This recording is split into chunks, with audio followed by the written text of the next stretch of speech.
I just don't see how you're not going to have some kind of impact from COVID, considering that a large part of your business, say, comes from the U.S. How do you see then the virus playing out? Well, our portfolio of medicine is life-saving medicine, so we are treating very severe disease, and you cannot stop the treatment for the disease, so they are really life-saving medicines, and they are not linked to elective surgery. So I think there will be some impact in some product, but overall we feel confident that over time our medicine will still be used by patients. But unless I'm wrong, it seems like one of your main drugs is for Crohn's disease, which isn't necessarily life-threatening, and your other is for a plasma business, and that basically means it's an infusion. And I have a hard time thinking that that's still going to be safe, or people are going to be okay doing that in the short term. Well, when you have Crohn's disease, you don't want to have a crisis of Crohn's disease. I mean, you want to continue to take your treatment. This is not life-threatening, but this is very bad. So, of course, getting an infusion is more complicated, but over time you need to get your treatment. So I think there will be some short-term impact, but overall, we are assessing our overall portfolio. We feel confident about the guidance that we gave today. When it comes to the immunoglobulins treatment, for example, you are treating primary immunodeficiency, for example, which can be life-threatening. So again, I think when the disease you are treating is very, very severe, over time there will be people will get access to their treatment. Then let's go to stay with plasma for a second. And you're dealing with your plasma-derived therapy for COVID-19. Analysts have noted before that sourcing the plasma from recovered patients can be a problem, but you seem pretty optimistic in your trajectory for it. How are you moving so quickly? So we are developing a treatment against the coronavirus, and that's very promising. We have co-created an alliance with other companies, which is quite unique, so that we can pool faster our resources and move faster. And in fact, today we are starting the manufacturing of the clinical trial batch, and we will be able to start the clinical trial in July. So I think it's moving very, very fast. Of course, we'll have to convince people to donate their plasma, and this is something we are working on. What's the biggest hurdle for that so far? Well, I think that we'll have to demonstrate the efficacy and how many patients a donor can save. I think that would be very important to demonstrate. And then it's about convincing people that donating their plasma, if they have recovered from a coronavirus infection, is the right thing to do.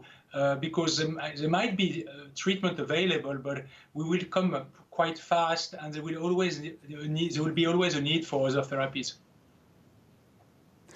Can you give us a sense of, if you get the right kind of plasma and it works, et cetera, how quickly you can scale it up?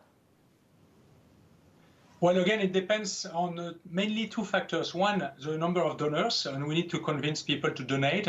And then it will depend on the ratio between donors and patients. So how many patients can donation will treat, and we don't know this ratio today. It will depend on the clinical trial result that we will start this summer.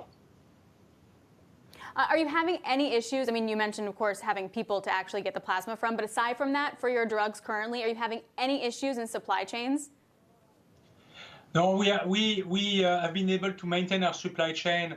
We have started our own crisis management back in January. We have an in-house infectious disease expert, and we have been able to keep our employees safe, but also to maintain our supply so far.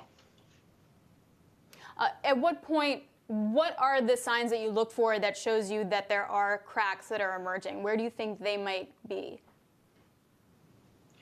Well, I think healthcare systems have been paralyzed by the current crisis. So, of course, many surgeries have been on hold, but we don't depend so much on that. Even doctor visits have been stopped or greatly reduced. So eventually it will have to restart because, again, some patients need their treatment. And so we are monitoring that on a weekly basis. And I think we are entering now in many countries a new phase where the activity will reopen, but the virus is still there. So I think the society will have to find a balance between activity, but not recreating a spike. And this is something that we'll have to monitor very closely. Which kind of brings me to the whole vaccine point.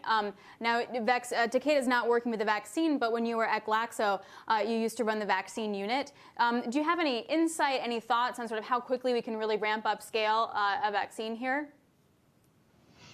Well, first, not all the vaccines candidates will succeed. I think we should be very clear on that. There is always the risk of lack of efficacy or safety signals. So I think I'm convinced that a few will succeed, but not all of them. And then the scalability of the manufacturing is a very complex endeavor, and that will take time. So I think very often people make a mistake between the approval, for example, of the vaccines, but the availability of the vaccine is another matter, and that will take time. And so when we are talking about 2021, we are talking about, in many cases, the approvability of the vaccines, and it might take 1 or 2 years to scale up the manufacturing. Oh, not news people want to hear of that, I am sure. Then take me inside what Takeda is doing in terms of your workforce. Have you made any sort of long-term shifts in how you structure the business, how you're hiring, what your medical centers look like, etc.? Well, back in early January, we started to really keep our employees safe, work from home, stop visiting doctors very rapidly in many countries. So we have been successful at that, keeping our manufacturing site running with alternative shift. So now what we are working on in the next phase, which is how to regain some activity, but it will never be back as before, because you need to keep the physical distancing, for example, so there is no way people can go back to the office. I think the virtual way we work will stay there for a long time. And our thinking and my thinking is that I think it will accelerate a shift toward a new way of working, which in fact we should embrace for the long term. And I think this is an opportunity for a company like us, but also probably for the society as a whole. What does that mean? Does that mean sort of renting less office space, keeping more people at home, hiring different types of people? Yeah, certainly it would be people working more from home, working more in a virtual way, perhaps having a mix between face-to-face physical organization, but virtual. Certainly, I think many people are discovering that working at home is not bad. It's very every person is reacting differently, so I think it will change a lot how we work. On the field, we have medical doctors, we have medical representatives meeting doctors. It will change the way we also work with healthcare professionals. I think that we will never come back to where it was before. Oh, really interesting. And then my last question for you from your CEO suite, do you see any sort of supply chain movement, return to protectionism, more nationalism, sourcing closer to home activities since you are so diverse?